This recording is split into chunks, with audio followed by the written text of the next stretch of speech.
موضوع الدرس في إثبات المعاد سورة والذاريات تفسير ابن كثير. الحمد لله رب العالمين والصلاة والسلام على أشرف الأنبياء وسيد المرسلين سيدنا محمد وعلى آله وأصحابه أجمعين. اللهم صل على سيدنا محمد وعلى آل سيدنا محمد كما صليت على إبراهيم وعلى آل إبراهيم في العالمين إنك حميد مجيد. أعوذ بالله من الشيطان الرجيم. بسم الله الرحمن الرحيم. والذاريات ذروا فالحاملات وقرا فالجاريات يسرا فالمقسمات أمرا إنما توعدون لصادق وإن الدين لواقع والسماء ذات الحبك إنكم لفي قول مختلف يؤفك عنه من أفك قتل الخراصون الذين هم في غمرة ساهون يسألون أيان يوم الدين يوم هم على النار يفتنون ذوقوا فتنتكم هذا الذي كنتم به تستعجلون. قال المؤلف والمفسر رحمه الله تعالى أدام النفع بعلومه وعلومكم في الدارين آمين إلى أن قال شعبة بن الحجاج عن سماك عن خالد بن عرعرة أنه سمع عليا رضي الله تعالى عنه والشعبة أيضا عن القاسم بن أبي بزة عن أبي الطفيل أنه سمع عليا رضي الله تعالى عنه وثبت أيضا من غير وجه عن أمير المؤمنين علي بن أبي طالب رضي الله تعالى عنه أنه صعد المنبر الكوفة وقال لا تسألوني عن آية في كتاب الله تعالى ولا عن سنة عن رسول الله صلى الله عليه وسلم إلا أنبأتكم بذلك. اب مفسر رحمۃ اللہ علیہ ان آیات کی تشریح فرماتے ہیں. وہ فرماتی ہیں کہ ان مختلف اسناد سے یہ بات ثابت ہے کہ حضرت علی ابن ابی طالب رضی اللہ تعالی عنہ اپنے زمانے خلافت میں انہ صعد منبر الکوفہ، آپ کوفے میں تھے اور آپ منبر پہ کھڑے ہوئے اور آپ نے فرمایا کہ لا تسألونی عن آیت فی کتاب اللہ، کہ آپ لوگ مجھ سے اللہ کے قرآن کی کسی آیت کا یا حضور پاک صلی اللہ علیہ وسلم کی سنت کے بارے میں پوچھیں گے. الا انبأتکم بذلک، انشاءاللہ میں تم کو بتلاؤں گا کہ یہ سنت کیا ہے اور اس آیت کا مقصد کیا ہے. فقام الیہ ابن القوا وقال یا امیر المؤمنین ما معنی قوله تبارک وتعالی والذاریات ذروا فالحاملات وقرا فالجاریات یسرا فالمقسمات امرا. ابن القوا کھڑا ہوا اور اس نے سوال کیا کہ امیر المؤمنین، اللہ کے قرآن میں آتا ہے والذاریات ذروا، تو اس سے کیا مراد ہے؟ ذاریات سے آپ نے فرمایا اس سے ہوا مراد ہے، وہ ہوائیں جو غبار اڑانے والی ہیں. اس نے کہا حضور قرآن پاک میں لفظ آتا ہے فالحاملات وقرا، اس سے کیا مراد ہے؟ آپ نے فرمایا بادل. اس نے پوچھا فالجاریات یسرا، اس سے کیا مراد ہے؟ حضرت علی نے فرمایا کہ کشتی. قال فالمقسمات امرا، اس سے کیا مراد ہے؟ تو حضرت علی رضی اللہ تعالی نے فرمایا الملائکہ. تو لہذا مفسرین کرام نے، جن میں صحابہ رضوان اللہ علیہم اجمعین ہیں، خلفائے راشدین ہیں، انہوں نے ان آیات کے بارے میں یہی ترجمہ فرمایا ہے کہ ذاریات سے مراد ہوائیں ہیں، حاملات وقر سے مراد وہ بوجھل پہاڑ بنے ہوئے بادل ہیں، اور جاریات سے مراد وہ کشتیاں ہیں جو پانی میں تیرتی ہیں، اور مقسمات سے مراد اللہ کے وہ فرشتے ہیں جو اللہ کے حکم پہ تمام امور کی تقسیم کرتے ہیں۔ وقد روی فی ذلک حدیث مرفوع عن الحافظ ابو بکر البزار حدثنا ابراہیم بن ہانئ قال حدثنا سعید بن سلام العطار قال حدثنا ابو بکر بن صبرۃ عن یحیی بن سعید عن سعید بن المسیب رضی اللہ تعالی عنہ قال جاء صبیغ التمیمی الى عمر بن الخطاب رضی اللہ تعالی عنہ فقال یا امیر المؤمنین اخبرنی عن الزاریات ذروا فقال رضی اللہ عنہ ہی الریاح ولولا انی سمعت رسول اللہ صلی اللہ علیہ وسلم ما قلته۔ حضرت حافظ ابو بکر بزار نے اپنی مسند بزار میں اس سند کے ساتھ یہ روایت کی ہے کہ سعید بن المسیب فرماتی ہیں کہ صبیغ التمیمی حضرت عمر کی خدمت میں آئے اور انہوں نے آ کے پوچھا کہ یا امیر المومنین آپ ہمیں بتائیں کہ قرآن میں والذاریات کا جو لفظ ہے اس سے کیا مراد ہے؟ آپ نے فرمایا اس سے ہوائیں مراد ہیں، اور ساتھ یہ بھی فرمایا کہ اگر میں نے یہ ترجمہ یہ بات سرکار دو عالم صلی اللہ علیہ وسلم سے نہ سنی ہوتی تو نہ کہتا۔ تو اس کا معنی یہ ہے کہ حضور پاک نے بھی یہی تفسیر بیان فرمائی۔ والذاریات ذروا سے مراد ہوائیں ہیں۔ قال فاخبرنی عن المقسمات امرا، تو اس نے سوال کیا کہ امیر المومنین قرآن میں جو مقسمات امرا آیا ہے اس سے کیا مراد ہے؟ قال رضی اللہ عنہ ہی الملائکہ، اس سے مراد اللہ کے فرشتے ہیں۔ ولولا انی سمعت رسول اللہ صلی اللہ علیہ وسلم یقول ما قلت، اگر میں نے حضور پاک سے یہ بات نہ سنی ہوتی تو کبھی نہ کہتا۔ قال فاخبرنی عن الجاریات یسرا، قال رضی اللہ تعالیٰ عنہ یہ سفن، انہوں نے کہا حضور جاریات یسرا سے کیا مراد ہے؟ آپ نے فرمایا کشتیاں۔ ولولا انی سمعت رسول اللہ صلی اللہ علیہ وسلم یقولہ ما قلت ثم امر بالضرب وضرب 100 وجعل في بيت فلما برأ دعا به وضربه 100 اخرى وحمله على كتب وقال وكتب الى ابي موسى الاشعري رضي الله عنه امنع الناس من مجالسته فلم يزل كذلك حتى اتى ابا موسى رضي الله عنه فحلف بالأيمان المغلظة ما يجد في نفسه مما كان يجد شيئا فكتب في ذلك إلى عمر رضي الله عنه وكتب عمر ما قاله كلا قد صدق وخل بينه وبين مجالس الناس۔ قال أبو بكر البزار فأبو بكر أبي صبرت لين وسعيد بن السلام ليس من أصحاب الحديث، قلت وهذا الحديث ضعيف رفع وكرما فيه أنه موقوف على عمر رضي الله تعالى عنه۔ وَإِنَّ قِصَّةَ سَبِيعُ نَاصٍ مَشْهُورَةٌ وَعُمَرَ رضي الله تعالى عنه وَإِنَّمَا ضَرَبَهُ لِأَنَّهُ ظَهَرَ مِنْ أَمْرِهِ فِيمَا يَسْرُ تَأَنُّثًا وَإِنَادًا وَاللَّهُ تعالى أعلم۔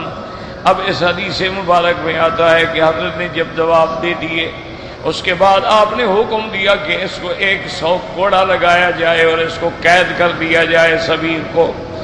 انہوں نے قید کر دیا، جب وہ ٹھیک ہو گیا فرمایا اس کو مزید 100 کوڑے لگائے جائیں۔ وَحَمَلَهُ عَلَى كَتَبٍ، اس کو اونٹ پہ بٹھا کے یہاں سے نکال دیا جائے۔ وَقَدْ وَإِلَىٰ أَبِي مُوسَى الْأَشْعَرِيِّ رضی اللہ تعالیٰ عنہ، امیر المومنین نے حضرت ابی موسیٰ اشعری کو لکھا یہ بندہ تمہارے علاقے میں آ رہا ہے، لیکن اس کو اجازت نہ دینا کہ لوگوں میں بیٹھے، اگر بیٹھے گا تو یہ فتنہ پھیلائے گا، یہ بڑا مفتن ہے، فساد پھیلانے والا ہے۔ اب جب وہ آ گئے تو انہوں نے بھی اس کے مطابق اسی طرح کیا۔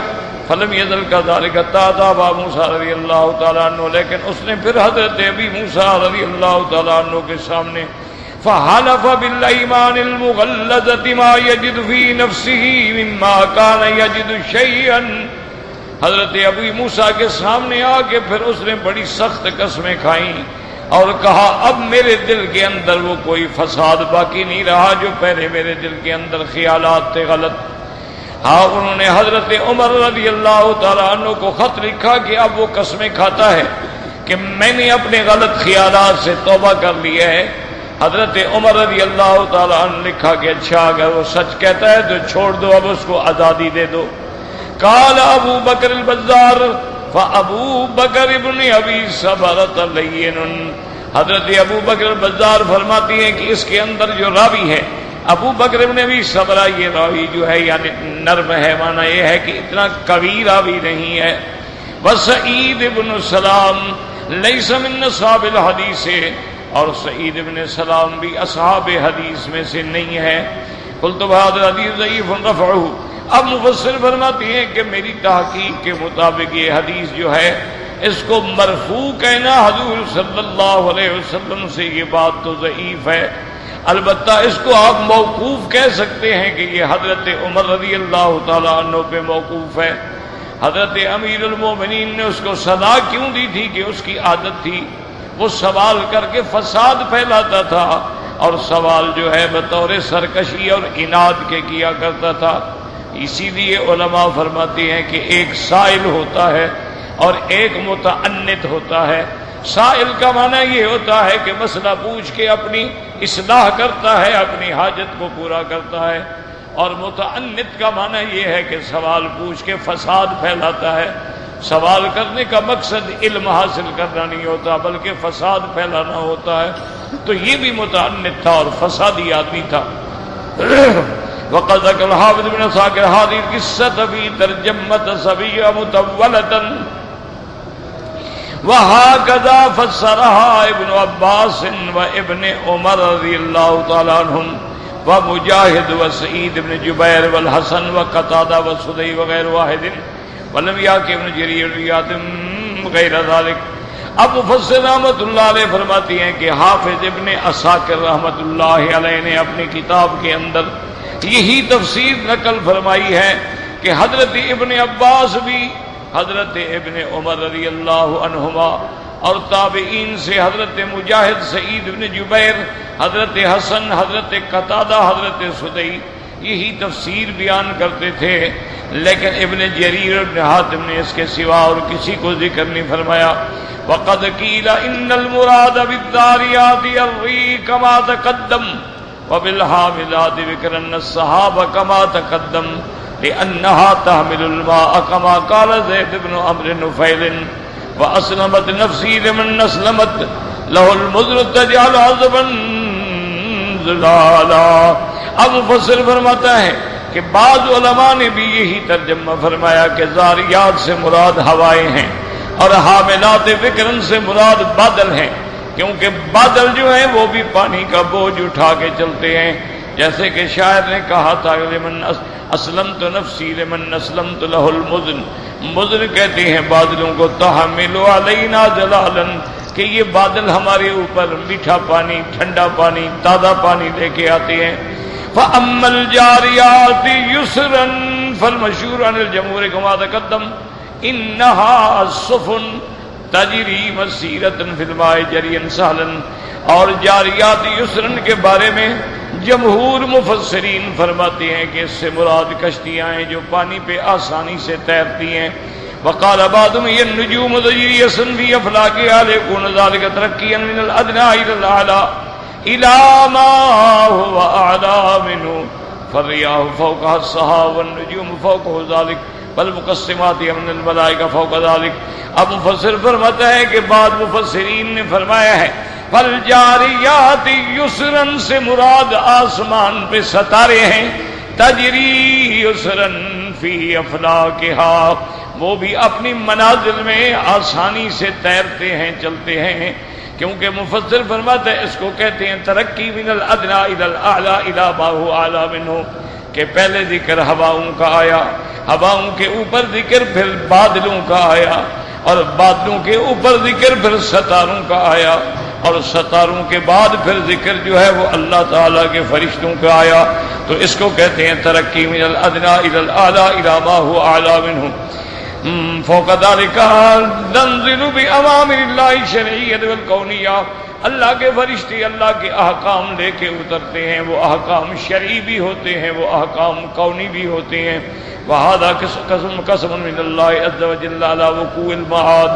اب مفسر فرماتے ہیں یہ قسم ہے جو اللہ نے کھائی ہے اور جواب قسم یا مقسم علیہ کیا ہوگا؟ انما توعدون لصادق، جس بات کا آپ سے وعدہ کیا ہے لخبر صدق، وہ سچی بات ہے، وان الدین لواقع، دین سے مراد حساب ہے، یعنی حساب ہر حال میں ہونا ہے قیامت والے دن۔ تو اللہ تبارک و تعالی نے قسم کھا کے ارشاد فرمایا ہے، اور ان چار چیزوں کی قسم کھائی ہے، والذاریات ذروا، وہ ہوائیں جو گرد و غبار اڑاتی ہیں، فالحاملات وقرا، اور وہ بادل جو پانی کے بوجھ کو اٹھاتے ہیں۔ لیکن غور کریں، اللہ تعالیٰ کے کلام مقدر کے اندر اشارہ ہے کہ اگر میرے حکم پہ یہ ہوائیں زمین کے گرد و غبار کو اٹھاتی ہیں، اگر میرے حکم پہ یہ ہوائیں دریاؤں اور سمندروں کے قطرات لے کے اوپر جا کے بادل بنا لیتی ہیں، تو ان قطروں کو جمع کر کے بادل بنانے پہ میں قادر ہوں، تو تیری مٹی کے اجزاء سے تمہیں دوبارہ بنانے پہ بھی میں قادر ہوں، مجھے کیا مشکل ہے؟ مسئلہ ہے اس بات معاد کا کہ اللہ پاک ہمیں دوبارہ اٹھائیں گے۔ اب مشکل اس میں یہ ہے، بات سمجھیں کہ قیامت کے انکار کرنے والے لوگ جو ہیں، بعض تو منکرین ہیں، مکذبین ہیں، لیکن ان کے پاس دلیل کوئی نہیں۔ وہ کہتے ہیں جی قیامت نہیں ہوگی، بس کیوں نہیں ہوگی؟ وہ کہتے ہیں جی بس مر گئے، مٹی میں مل گئے، ختم ہو گئی بات۔ سب سے بڑی ان کے پاس دلیل یہ ہوتی ہے کہ بھی اگر ہم نے دوبارہ اٹھنا ہے تو ہمارے آبا اجداد جو مر گئے، ہزاروں سال گزر گئے، ان میں تو کوئی واپس نہیں آیا۔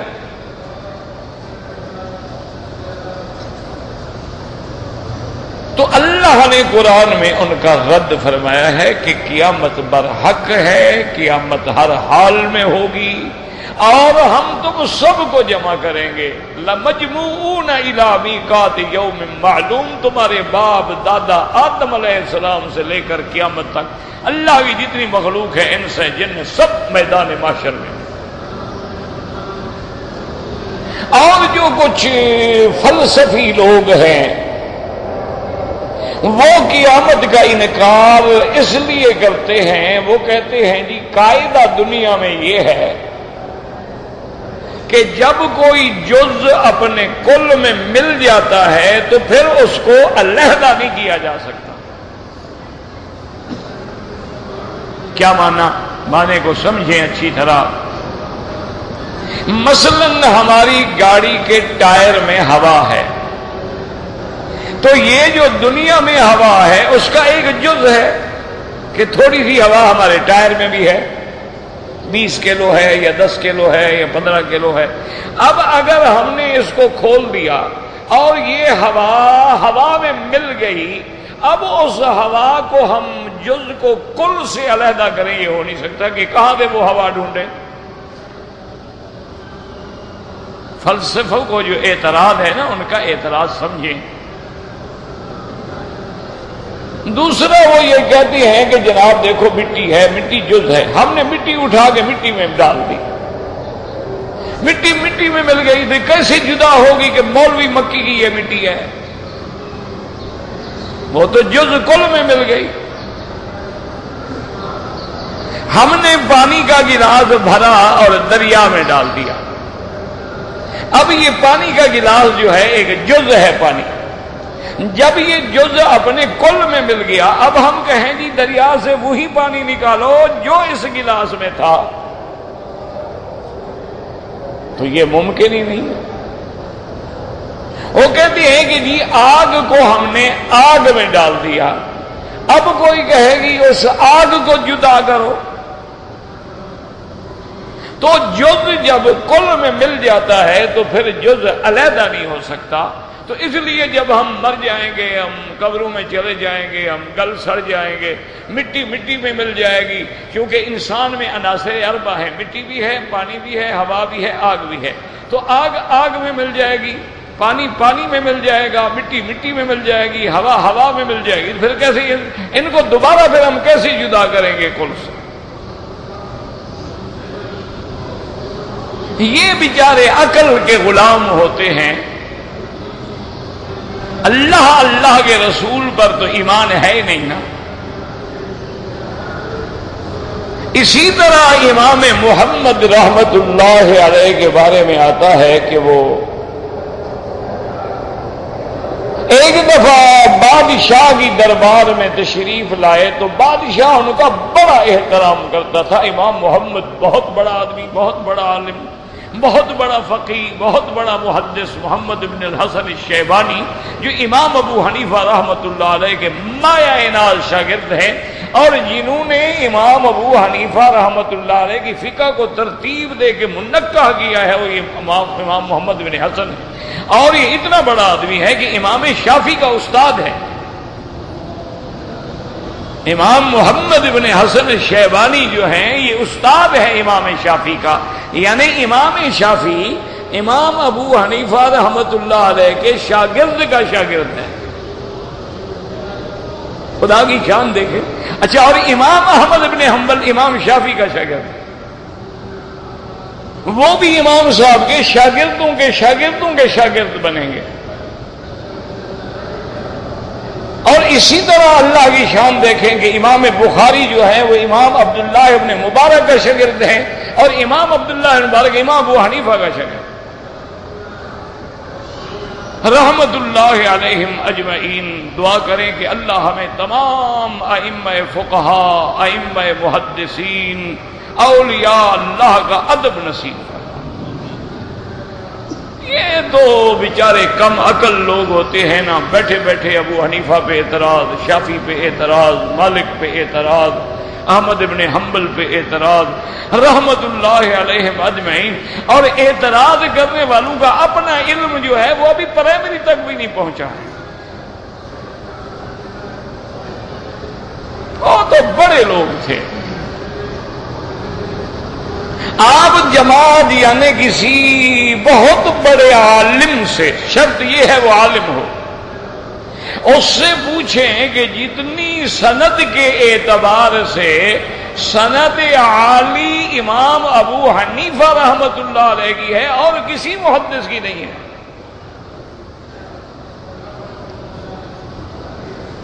یعنی امام ابو حنیفہ کی سند جو ہے ثنائی بھی ہے، ثلاثی بھی ہے۔ ثنائی کا کیا معنی کہ درمیان میں ایک واسطہ ہے صحابی کا، کہ انہوں نے صحابی سے سنا اور صحابی نے سرکار دو جہاں سے سنا، واسطہ ایک دو الفاظ رہ گئے۔ اچھا، ثلاثی کا معنی ہوتا ہے کہ آپ نے تابعی سے سنا، تابعی نے صحابی سے سنا، صحابی نے محمد مصطفیٰ سے سنا صلی اللہ علیہ وسلم، اس کو کہتے ہیں اسناد ثلاثی۔ تو یہ اتنا بڑا آدمی ہے کہ ان کی ساری سندیں جو ہے ثلاثی ہیں۔ امام بخاری جیسا جلیل القدر آدمی جو الحافظ بھی ہے، الحجہ بھی ہے، الثقہ بھی ہے، اس کی ساری بخاری شریف میں 22 حدیثیں ہیں ثلاثی۔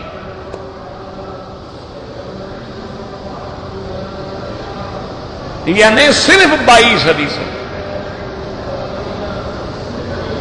اور امام صاحب کی تو ساری ثلاثی ہیں۔ اچھا، اللہ کی شان دیکھیں، وہ 22 حدیثیں جو ہے وہ بھی امام ابو حنیفہ کے شاگرد سے ملی ہیں ہم کو، رحمت اللہ علیہم اجمعین۔ اللہ ہمیں سب کا ادب نصیب فرما۔ تو بادشاہ چونکہ بڑا احترام کرتا تھا تو کچھ سرکاری درباری مولوی بھی تو ہوتے ہیں نا، بعض تو علماء حق ہوتے ہیں نا، بعض علماء ہوتے ہیں جو سرکار دربار کے حاشیہ نشین ہوتے ہیں اور ہاں میں ہاں ملاتے ہیں، اور بالکل جناب آپ نے حق فرمایا، اور بالکل جناب آپ نے حق فرمایا، یعنی قرآن بدلنا پڑے تو بدل دیں گے لیکن بادشاہ کی بات کو نہیں بدلیں گے۔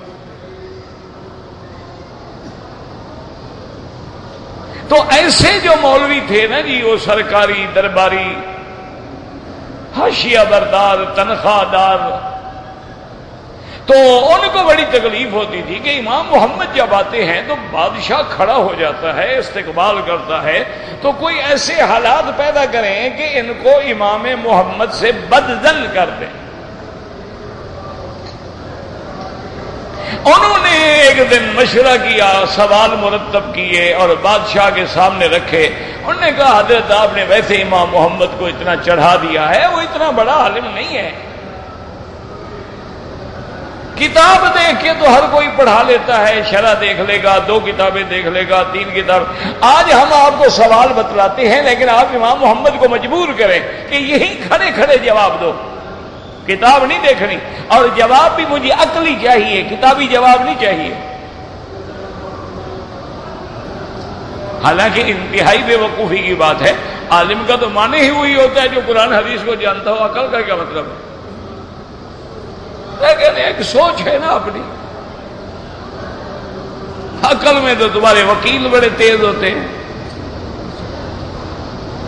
جو چاہے ماشاءاللہ قانون کو جدھر چاہے موڑ دیں، بے گناہ کو پھانسی کرا دیں، پھانسی والے کو بے گناہ بنا دیں، ایک ہی قانون کی تشریح کرنے کے لیے اگر مگر چونکہ چنانچہ لگا کے حلیے ہی بگاڑ دیں، سچے گواہ پہ جرا کرے، اس کے پاؤں کے نیچے زمین کھینچ لیں، وہ بیچارہ پاگل ہو جاتا ہے کہ میں کیا کروں۔ تو بہرحال امام محمد جب آئے تو انہوں نے بادشاہ کو 4 سوالات دیے۔ امام محمد نے محسوس کیا کہ بھی آج مجلس کا رنگ کچھ بگڑا ہے، بادشاہ کا رخ بھی ذرا اچھا نہیں لگ رہا، بہرحال آگے بیٹھ گئے۔ بادشاہ نے کہا کہ امام محمد ہم آپ سے سوال کرنا چاہتے ہیں، لیکن شرط یہ ہے کہ جواب عقل سے دو گے، کتابوں سے نقل سے نہیں دو گے، اور جواب بھی ابھی دو گے۔ امام صاحب نے فرمایا بادشاہ سلامت، اگر مجھے جواب آئے گا میں دے دوں گا، اور اگر مجھے جواب نہیں آئے گا تو یہ مسئلہ ہے کہ فوق کل ذی علم علیم، ہر عالم کے اوپر ایک اور بڑا عالم ہوتا ہے، میں کسی اور عالم کا آپ کو بتلا دوں گا۔ انہوں نے کہا نہیں، ہم نے آپ سے جواب لینا۔ یہ تو اچھی زبردستی ہے کہ جواب ایک آدمی کو نہ آئے تو نہیں دیتا، بس نہیں ہم نے جواب، آپ نے کہا اچھا جی پوچھو، کیا پوچھتے ہو؟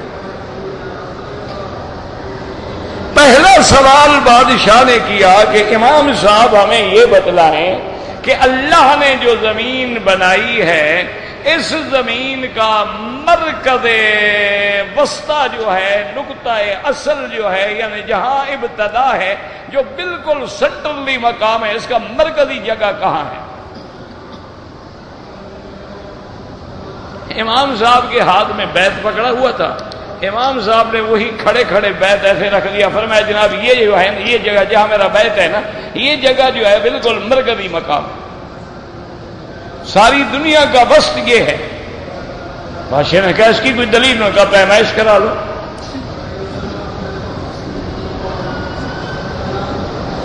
نے کہا عقل سے بات کرتے ہیں نا تو پھر ہم اس کو عقل سے مار دیتے ہیں، کیا سمجھتے ہیں کہ مولویوں کے بعد عقل نہیں ہوتا؟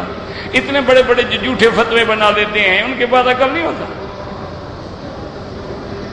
سب سے لمبی زبان اور بڑا عقل تو مولوی کا ہوتا ہے، خدا کرے سیدھا صراط مستقیم پہ رہے، پٹڑی سے بدلے تو لاکھوں کو گمراہ کر ڈالے۔ تو انہوں نے کہا کہ جناب یہی جگہ ہے، انہوں نے کہا تو پیمائش کروا لیں، بادشاہ سلامت غلط نکلے مجھے سزا دیں۔ اب بادشاہ نے دیکھا مولویوں کی طرف، انہوں نے کہا جی آگے چلیں، یہ تو اب حل، ابھی ہم پٹواری بن کے ساری زمین کون پیمائش کرے گا؟ تو امام صاحب نے تو ہمارے گلے میں ڈال دیا نا۔ انہوں نے کہا اچھا اب دوسرا سوال ہم آپ سے کرتے ہیں۔ انہوں نے فرمایا کہ شیطان جو ہے، آپ مولوی کہتے ہیں اللہ نے اس کو آگ سے پیدا کیا ہے، یہ بات ٹھیک ہے؟ آپ نے فرمایا بالکل ٹھیک ہے، اللہ نے قرآن میں فرمایا ہے کہ آگ جن جو ہے انہوں نے نار سموم سے پیدا کیا۔ تو انہوں نے کہا امام صاحب یہ عجیب بات ہے کہ جن جب آگ سے پیدا کیا گیا ہے، آگ کو اگر آگ میں ڈال دیا جائے تو کیا عذاب ہوگا؟ تو شیطان ہوا آگ سے، اس کو جہنم میں ڈال دو تو کیا ہو جائے گا؟ شیطان کا کیا بگڑ جائے گا؟ وہ تو پہلے آگ ہے۔ اس کا مطلب ہے اس کو سزا نہ ملی۔ آپ نے فرمایا حضرت اس کا جواب میں دیتا ہوں، ذرا ایک مٹی کا اتنا سا کوئی ڈھیلا جو ہے نا مجھے منگوا دے، میں ابھی جواب دیتا ہوں۔ بادشاہ نے حکم دیا، نوکر دوڑے گئے اور ایک مٹی کا ڈھیلا لے آئے. امام صاحب نے ڈھیلا پکڑا، اور ساتھ جو خوشامدی مولوی بیٹھا نا مارا اس کو کھینچ کر. اس نے کہا آپ نے کیا کر دیا؟ اس نے کہا کیا کر دیا؟ اللہ نے تمہیں مٹی سے پیدا کیا، میں نے مٹی ماری، کیوں تکلیف ہو رہی ہے؟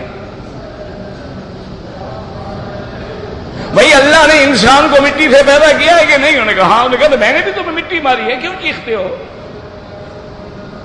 تو اگر مٹی کو مٹی سے مار کے عذاب دیا جا سکتا ہے تو اللہ شیطان کو جو آگ سے پیدا ہوا اس کو آگ کا عذاب دے سکتے ہیں.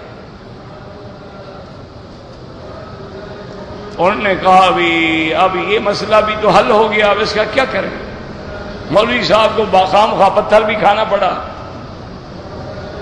انہوں نے کہا اچھا جناب ایک سوال ہے، بس یہ بڑا مشکل سوال ہے، لیکن امام صاحب آپ نے اس کا بھی جواب دینا ہے. آپ نے فرمایا پوچھیں، کیا پوچھنا ہے؟ آپ پوچھیں، آپ کا دماغ اگر مطمئن ہو جائے ٹھیک ہے پوچھیں. انہوں نے کہا آپ یہ بتائیں کہ اس وقت خدا کیا کر رہا ہے؟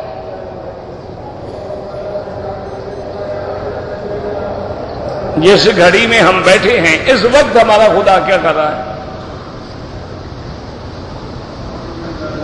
امام صاحب نے کہا کہ بادشاہ سلامت، اب تک جو آپ نے سوال پوچھے ہیں وہ بندوں کے بارے میں تھے، مخلوق کے بارے میں تھے، اب آپ نے سوال خالق کے بارے میں کیا. تو میں ایسے جواب نہیں دوں گا، اس کا جواب میں تب دوں گا کہ آپ اپنی کرسی چھوڑ دیں، ساتھ کی کرسی پہ بیٹھ جائیں، آپ کی کرسی پہ بیٹھ کر پھر میں خدا کے بارے میں جواب دوں گا. بادشاہ نے کہا کوئی بات نہیں، کیا فرق پڑتا ہے، اٹھ کے کرسی آئے بیٹھ جائیں. وہاں سے بیٹھ گئے. انہوں نے کہا اب سوال کریں. انہوں نے کہا خدا کیا کر رہا ہے؟ انہوں نے کہا یہی تو کر رہا ہے کہ بادشاہ کو اٹھا دیا، فقیر کو بٹھا دیا. انہوں نے کہا یہی تو کر رہا ہے میرا اللہ، کہ تم بادشاہ ہو، تم سے کرسی چھین لی اور میرے جیسے فقیر کو بٹھا دیا. اب جناب وہ عقل کے مارے ہوئے لوگ جو ہیں نا، یاد رکھو ان کو یہی مصیبت پڑی ہوئی ہے کہ جی ہم مر گئے، ہاں جی مر گئے، ہم جی گل گئے، چلو جی گل گئے. اب ہوا ہوا میں مل گئی، مٹی مٹی میں مل گئی، پانی پانی میں مل گیا، اور آگ آگ میں مل گئی، پھر دوبارہ کیسے اکٹھے ہوں گے؟ تو یہ ان کی بے وقوفی ہے. یاد رکھو کہ اگر آگ آگ میں مل جائے بندہ تو علیحدہ نہیں کر سکتا، لیکن جو آگ کا خالق ہے اس کو الگ کرنے میں کیا مشکل ہے؟ یہ جاہل ہیں، انہوں نے اپنے اوپر قیاس کر لیا.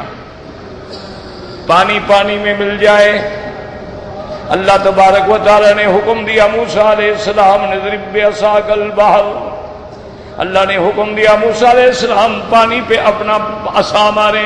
آپ نے عصا مارا، دروازے بن گئے، سڑکیں بن گئیں، درے بن گئے، پانی برف کی طرح جامع ہو کے جمع ہو کے کھڑا ہو گیا. اب حضرت موسیٰ گزر گئے، وہی پانی ہے. جب فرعون اندر آیا اللہ نے حکم دیا کہ میرا منکر، میرا باغی آ رہا ہے، پکڑ لو اس کو، غرق کرو. تو اللہ نے پانی میں پہچان پیدا کر دی کہ اب دوست گزر رہا ہے، جانے دو، دشمن آ گیا پکڑ لو. اللہ تبارک و تعالیٰ نے جب حضرت سیدنا ابراہیم علیہ السلام کو آگ میں ڈالا گیا، آگ ہر چیز کو جلا رہی ہے، لیکن اللہ نے فرمایا خبردار یا نار کونی بردن وسلاما علی ابراہیم. اللہ نے حکم دیا آگ ٹھنڈی ہو جا اور معتدل سلامتی والی ابراہیم پہ. علماء فرماتے ہیں، اللہ فرماتے یا نارو کونی بردن، ٹھنڈی ہو جا تو ساری دنیا کی آگ ٹھنڈی ہو جاتی. اس لیے اللہ نے فرمایا سلامن، معتدل ہو جا، اور فرمایا علی ابراہیم، صرف ابراہیم پہ. کیا معنی؟ باقی ہر چیز کو جلاتی رہے لیکن میرے ابراہیم کو خبردار نہیں جلانا ہے.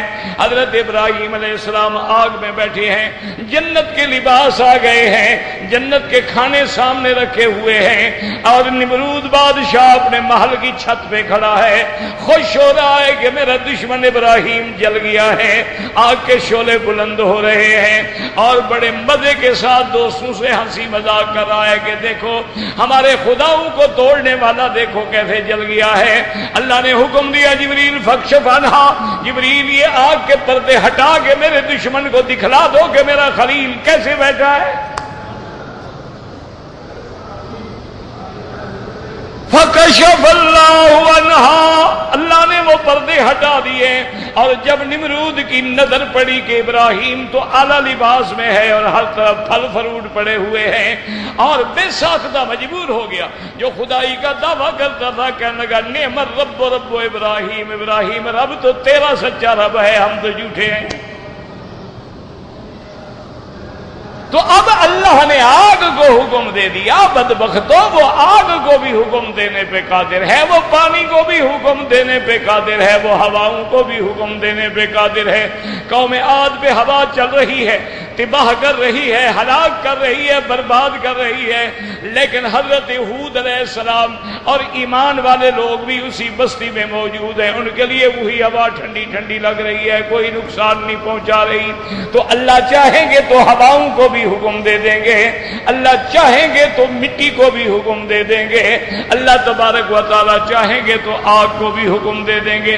اس لیے اللہ نے فرمایا میری انہی باتوں پہ غور کر لے جن کی میں نے قسم کھائی ہے، والذاریات ذروا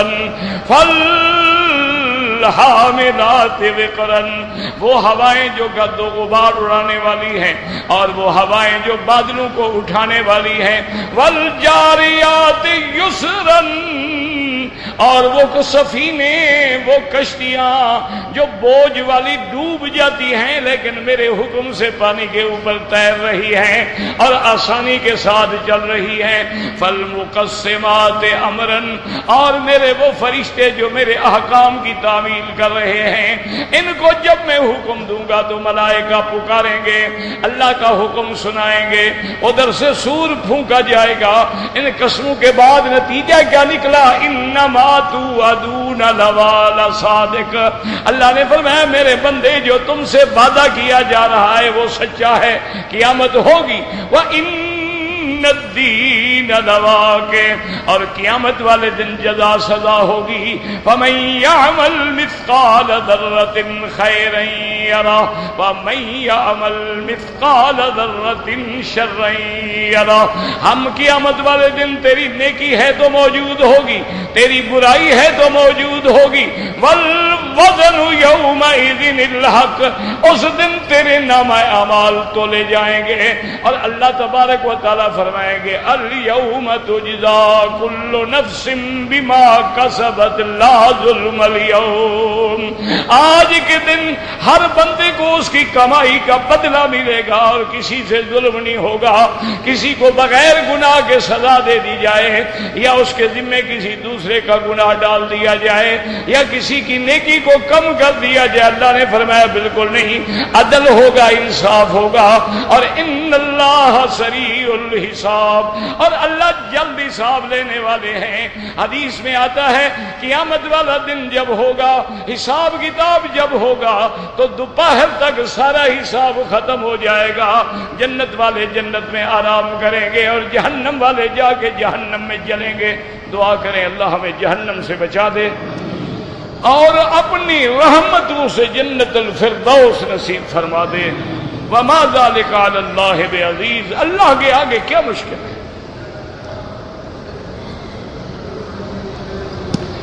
واللہ اعلم۔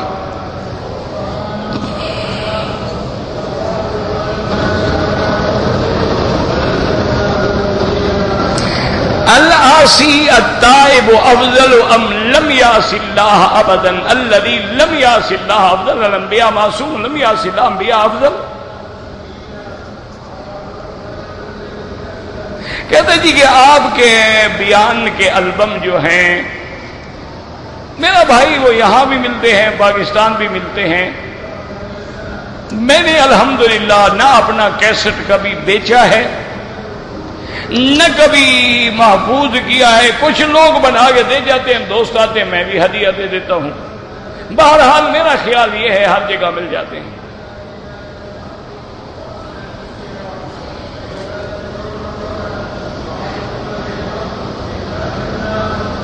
کہتے جی کہ اگر غسل خانے میں بندہ غسل مکمل کرے، اس کے بعد وضو کرنا ہے، غسل کے دوران کپڑا نہ ہو، ننگا ہو، میرا بھائی مسئلہ سمجھو کہ کپڑا کیوں ہوتا ہے کہ ہمارا سطر چھپا ہے، جب حمام بند ہو گیا، دروازہ بند ہو گیا، سطر چھپ گیا، پھر ننگے ہونے کا کیا معنی؟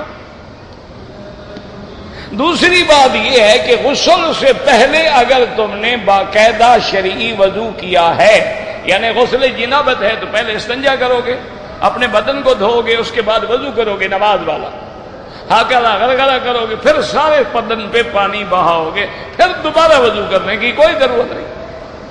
اگر آپ نے وضو نہیں کیا ہے تو پھر وضو کرنا ہوگا، اس کے بغیر پھر آپ کا وضو نہیں ہوگا۔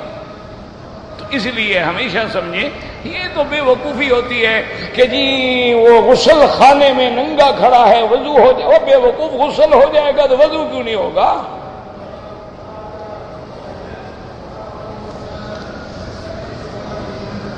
کہتے جی کہ اگر کوئی آدمی نفلی نماز پڑھ رہا ہے یا سنتیں پڑھ رہا ہے تو سجدے کی حالت میں دعا مانگنا بالکل جائز ہے، لیکن دعا اپنی زبان میں نہیں مانگ سکتے ہو، وہ دعا مانگو گے جو رحمت دو جہاں نے مانگی ہے۔ یا مقلب القلوب والابصار ثبت قلبی علی دینک اللہم انی اسألک العفو والعافیہ اللہم انک عفو کریم عظیم تحب العفو فاعف عنا رب اغفر لی وارحمنی واعف عنی واہدنی وارزقنی وعافنی۔ تو جو دعائیں حدیث میں ہیں اپنی زبان میں نہیں مانگ سکتے۔ کہتے ہیں جی کہ 4 اماموں میں سب سے پہلے، دیکھو میرا بھائی، اللہ کے دین کو سب سے پہلے مدون کرنے والے 4 امام ہیں، اور یہ سارے خیر القرون کے ہیں۔ خیر القرون کا معنی یہ ہے حضور کا زمانہ، صحابہ تابعین کا زمانہ، یہ ائمہ خیر القرون سے ہیں، باقی تو سارے بعد میں پیدا ہوئے ہیں۔ اور ان میں امام ابو حنیفہ رحمۃ اللہ علیہ جو ہیں وہ اسبق ہیں، کیونکہ آپ 50 ہجری میں پیدا ہوئے ہیں، اور آپ کی صحابہ سے زیارت بھی ہے، اور بعض ائمہ کے نزدیک روایت بھی ہے، اور پھر یہ اتنے بڑے شان والے آدمی ہیں۔ امام مالک رحمۃ اللہ علیہ نے تقریباً 60,000 مسئلہ لیا ہے فقہ حنفی سے، اور امام شافعی رحمۃ اللہ علیہ جو ہیں وہ تو اونٹ لاد کے لے گئے تھے کتابوں کے فقہ حنفی کے، اور وہاں جا کے پھر انہوں نے اس فقہ کو دیکھا، فقہ مرتب کی۔ تو بہرحال اسی ترتیب سے ہیں، امام ابو حنیفہ ہیں، امام مالک ہیں، امام شافعی ہیں، امام احمد بن حنبل ہیں رحمۃ اللہ علیہم اجمعین، اللہ سب پہ کروڑوں رحمتیں کریں۔ لیکن اصول یہ ہوتا ہے جس ملک میں جو فقہ رائج ہے، جس پہ عملاً یعنی عمل ہو رہا ہے، اسی پہ آدمی کو عمل کرنا چاہیے تاکہ فتنے سے محفوظ رہے۔ بعض علاقوں میں فقہ شافعی ہے، آپ جا کے فقہ حنفی کا مسئلہ پیدا کرتے ہیں تو فتنہ ہو جائے گا۔ بعض علاقوں میں فقہ حنفی ہے تو بلا وجہ فتنے کرنے کی کیا ضرورت ہے؟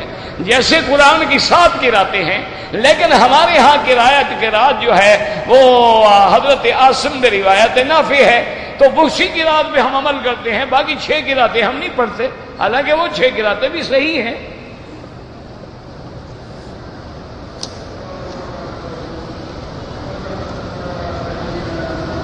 ایک آدمی کسی کمپنی میں کام کرتا ہے، کمپنی سے ایڈوانس تنخواہ لے کر اپنے والدین کو حج کرانا چاہتا ہے، کوئی بات نہیں ہے، تو اس کا کام ہے، ایڈوانس لے گا پھر ان کو واپس کرے گا، کوئی شرعاً ضروری بھی نہیں۔ یاد رکھو، حج ان پہ فرض ہے جن کو اللہ نے طاقت دی ہے، لیکن اگر کوئی اولاد کرانا چاہتی ہے، سبحان اللہ، پھر آپ وہی پیسے اپنے والدین کو دے دیں، ان کو مالک بنا دیں، تاکہ ان کا حج فرض ہو جائے اور فرض ادا ہو جائے۔ عصر کی نماز کے بعد امام ابو حنیفہ رحمۃ اللہ علیہ کے نزدیک 2 رکعت طواف جو ہیں وہ مغرب کے بعد پڑھیں، کیونکہ وہ سیاہ 6 میں ایک حدیث صحیح ہے کہ فجر کے بعد لا صلاۃ بعد الفجر حتی تطلع الشمس، فجر کے بعد نماز نہیں جب تک سورج نہ نکلے، اور عصر کے بعد نماز نہیں جب تک کہ سورج ڈوب نہ جائے۔ باقی ائمہ کرام 2 اور حدیثیں ہیں جن سے استدلال کر کے حرم میں اجازت دیتے ہیں، وہ بھی کہتے ہیں کہ باہر نہ پڑھو، صرف حرم میں اجازت ہے، گنجائش ہے، تو اس میں کوئی جھگڑے کی بات نہیں ہے۔ اگر آپ عصر کو آئے، طواف کیا، آپ کو پتا ہے کہ میں مغرب پڑھ کے نکلوں گا، مغرب کے بعد پڑھ لو تاکہ کوئی حدیث بھی مخالف نہ ہو۔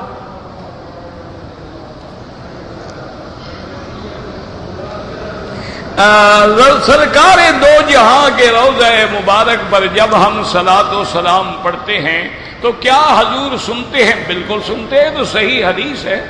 سنن ابی داؤد میں بھی ہے، اور یہاں کے علماء نجد کے جو بڑے عالم بھی گزرے ہیں، بڑے مفتی بھی گزرے ہیں اور بڑے محدث بھی گزرے ہیں، انہوں نے بھی اپنی کتاب میں لکھا ہے کہ جو آدمی صلاۃ و سلام روضہ مبارک مواجہ شریف میں پڑھتا ہے، ما من مسلم یسلم علیہ، اللہ پاک آپ کی روح مبارک لوٹاتے ہیں اور حضور اس کا جواب دیتے ہیں۔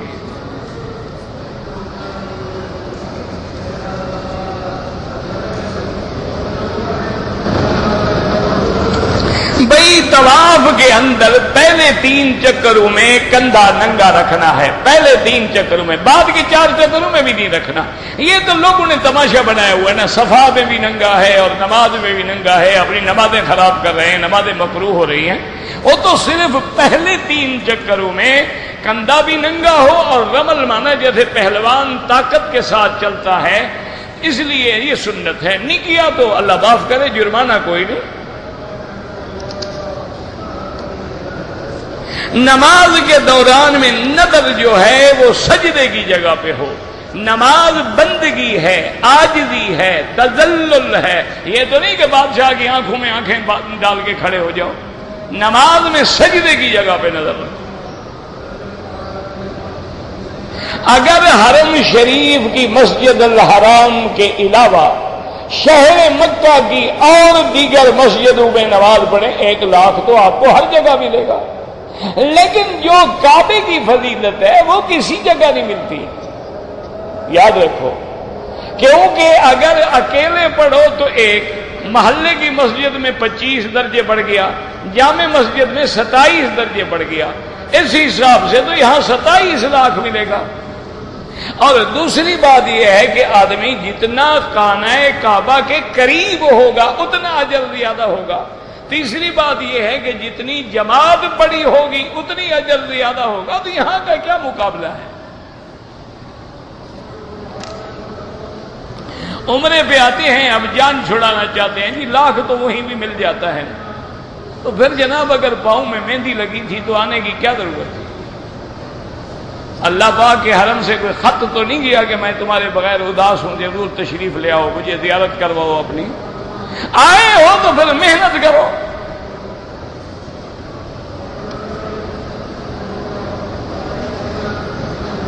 کہتے جی کہ مجھ سے غلطی ہو گئی کہ میں نے طواف کی 2 رکعت پر سر پہ کپڑا ڈال دیا اور فرض نماز میں بھی سر پہ کپڑا ڈال دیا، جرمانہ کوئی نہیں ہے، لیکن ہے غلطی، نہیں کرنی چاہیے۔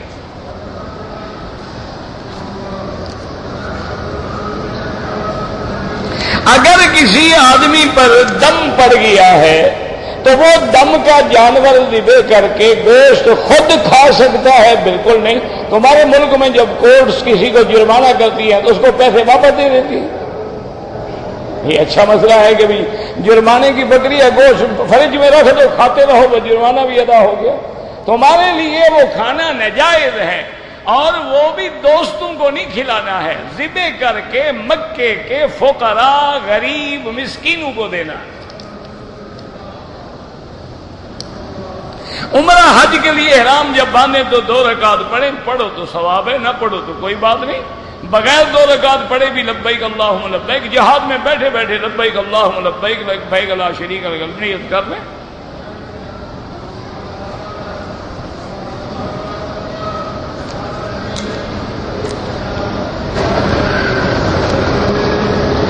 اگر حلق کے بجائے کینچی سے بال جو ہیں اگر ٹک لگائے ہیں تو دم پڑ گئی، بال چھوٹے تھے اس طرح پھر وہ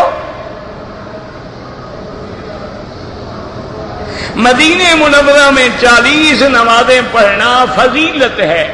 ایک حدیث مبارک میں آتا ہے کہ جو آدمی مدینہ پاک میں 40 نمازیں پڑھے اور جماعت کے ساتھ پڑھے تو اللہ اس کو آگ جہنم سے اور نفاق سے بری کر دیتے ہیں۔ تو یہ فضیلت ہے، اللہ 40,000 نصیب کرے، لیکن زیارت کا اس سے کوئی تعلق نہیں۔ مثلا آپ 8 بجے وہاں پہنچے، 2 رکعت تحیت المسجد پڑھی، صلاۃ و سلام پڑھے، 9 بجے واپس آ گئے، ٹھیک ہے، حاضری ہو گئی۔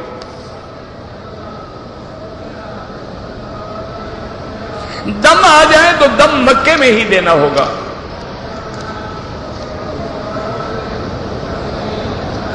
اگر ہم نے عمرہ کر کے سر پہ اس طرح پھروا دیا ہے، اب مدینہ منورہ سے بھی ہم عمرہ کرنا چاہتے ہیں، بالکل کریں، اور بال ہوں یا نہ ہوں اس طرح پھروانا ہوگا. سیدہ عائشہ کی مسجد سے عمرہ ہوتا ہے، بالکل ہوتا ہے، اسی لیے تو میقات بنا ہوا ہے، ورنہ ہوتا تو میقات کیوں ہوتا ہے؟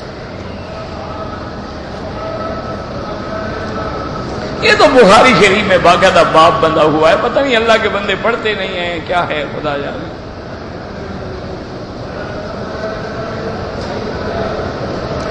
میں کاروبار کر رہا ہوں، میرا بڑا بیٹا میری مدد کرتا ہے کاروبار، اس کا کوئی حصہ شصہ زیادہ نہیں ہوگا، وراثت میں سب کو برابر ملے گا.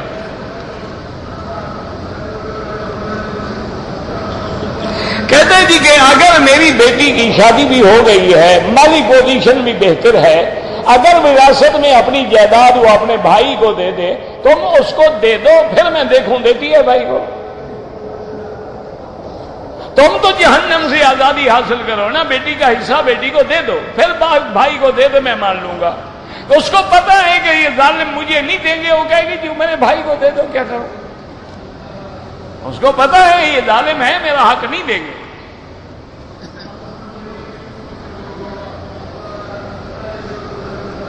میں ہندوستان سے آیا، میرے 2 بچے ہیں، ایک 16 سال کا ہے، دوسرے 10 سال ہیں. گرمی کی وجہ سے احرام کھول دیے، 2 دن کے بعد احرام باندھا. کوئی گرمی ان کو زیادہ لگ گئی تھی، باقی احرام والوں کو نہیں لگتی. احرام کے ساتھ ایئر کنڈیشن میں بیٹھ جاتے، ٹھنڈے حرم میں بیٹھ جاتے، گرمی ختم ہو جاتی. یہ کوئی بہانہ ہے، گرمی لگ گئی تھی. وہ عمرے سے بھی محروم ہو گئے اور دم بھی پڑ گئی. وہ میقات کا عمرہ تھا، مسجد عائشہ کا عمرہ میقات تو نہیں ہے نا، یہ تو مکے میں رہنے والوں کے لیے ہل ہے.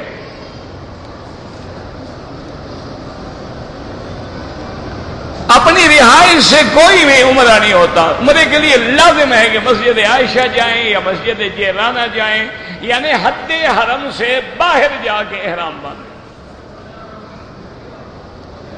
اگر کوئی حملہ کر کے مسلمانوں کو مارتا ہے تو حرام ہے. کافروں کو مارو پھر تو جائز ہے. آج کل جو بینکنگ نظام ہے اسلامی طریقے سے، کچھ بینک ہیں جو اسلامی طریقے پر کام کر رہے ہیں.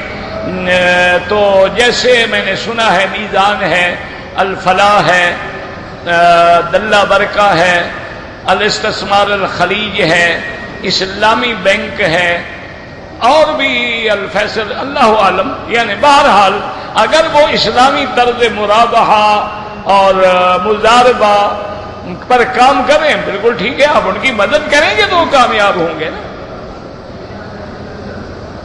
عمرے کا صحیح طریقہ جو ہے ہر کتاب میں لکھا ہوا ہے جناب، کوئی مشکل نہیں ہے. کیا ہے؟ احرام باندھو، طواف کرو، صفا دوڑو، بال کٹاؤ، السلام علیکم. کون سا مشکل ہے کہ اس میں آپ کو جناب ضرب دینی ہے، تقسیم کرنی ہے، نفی کرنی ہے؟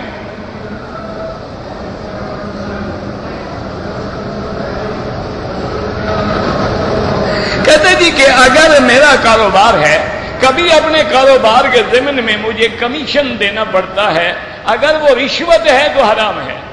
اگر آپ کہتے ہیں جی کوانٹیٹی آپ مجھ سے زیادہ خرید لیں، میں اتنا ریٹ کم کر دیتا ہوں، تو وہ جائز ہے.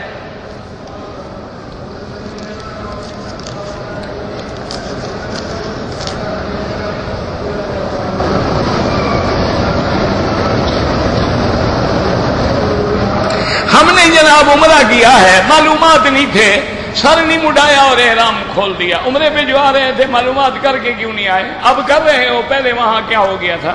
بہرحال دم پڑ گئی. کہتے جی کہ بیوی شادی کے بعد شوہر کا حق زیادہ ہے یا بھائیوں کا شوہر کا؟ یہ کوئی بات ہے؟ یہ کھلی سی بات ہے.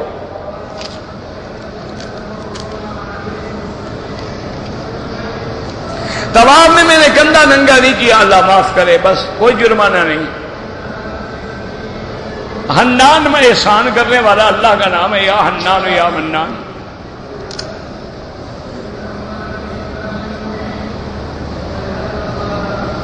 دور سے اشارہ کریں، بوسہ نہ دیں، وہی ثواب ہے۔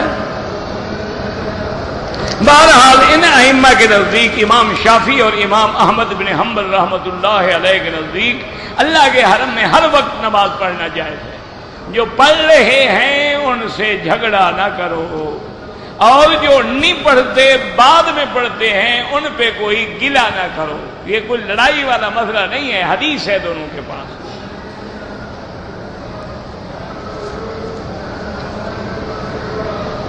محمد الرحمان کوئی نام نہیں ہوتا، یا نام محمد رکھو یا رحمان، عبد الرحمان، وہ بھی اکیلا رحمان نہیں ہو سکتا۔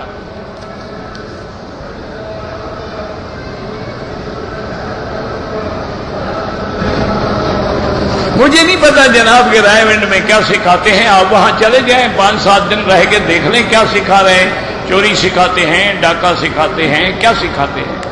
وہاں جب آپ رہیں گے نا 2-3 دن تو آپ کو سمجھ آ جائے گی نا کہ بھئی وہ چوری سکھاتے ہیں، جیب کاٹنا سکھاتے ہیں، کیا کیا سکھا رہے ہیں۔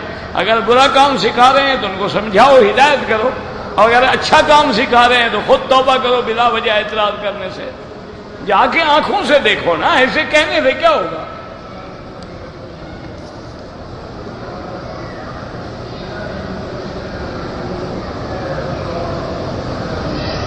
بہرحال عورتوں کے لیے حلق قصر نہیں ہے، قرآن نبی پاک پہ اترا ہے، اللہ کے نبی نے عورت کے لیے حکم دیا کہ اتنے بال کاٹے۔ جس پہ قرآن اترا ہے اس سے زیادہ تم سمجھ سکتے ہو قرآن؟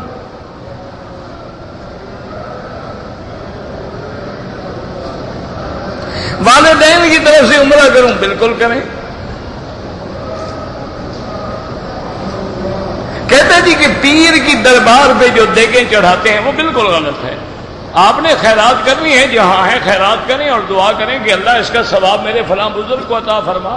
یہ مختص کرنا جو ہے یہی بات آ کے اس کو ناجائز کر دیتی ہے۔ کسی جگہ کو خاص کرنے کا حکم صرف اللہ کو ہے۔ اللہ نے فرمایا کہ حدیم بالغ الکعبہ، کہ حج کرنے کے لیے آؤ تو حج کی بکری مینا میں حد حرم میں ذبح کرو۔ اب اپنے ملک میں 100 بکری ذبح کرو، ادا نہیں ہوگی۔ تو جگہ کا تعین کرنا جو ہے یہ اللہ کے اختیار میں ہے، اور اللہ نے ہمیں حکم نہیں دیا ہے کہ کسی بزرگ کی مدار پہ جا کے ہم ذبح کریں۔ اگر یہ حکم ہوتا میرے بھائی، ٹھنڈے دل سے سوچا کرو، ایسے جھگڑے ہو جاتے ہیں، وہاں بھی ہیں، وہاں بھی ہیں، وہاں بھی ہیں، وہاں بھی ہیں، بس وہاں سرکار دو جہاں کی مدار پہ کتنے صحابہ نے آگے اٹے گھٹے چڑھائے، لاکھوں صحابہ گزرے ہیں، کبھی کسی ایک صحابی نے سرکار کی مدار پہ آگے دیگ پکا کے تقسیم کی ہے؟